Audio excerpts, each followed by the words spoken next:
Aspirants TNPSC previous year கேட்ட இந்த problem பார்க்கலாம். If the total surface area of a cone of slant height, so L கொடுத்திருக்காங்க, is so TSA கொடுத்திருக்காங்க of a cone. Then its radius is, so first TSA of a cone. The formula pi r into L plus r. TSA 704 equal to 22 by 7 into r, L 25 plus r.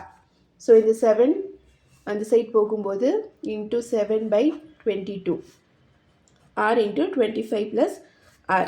இப்போ cancel பண்ணும்போது 22 3s are 66, 44 2 times.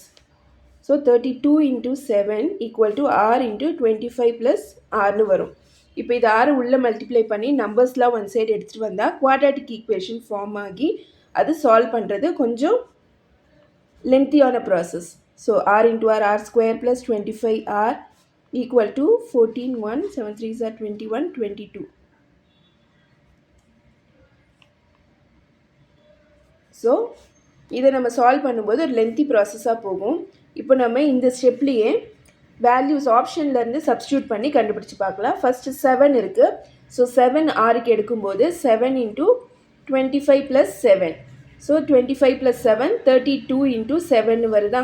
So இந்த option left சைடுக்கு ஈக்குவலாக இருக்குது. So ஆரோட value 7 centimeter. Option A is the answer. Thank you for watching. Subscribe for more videos.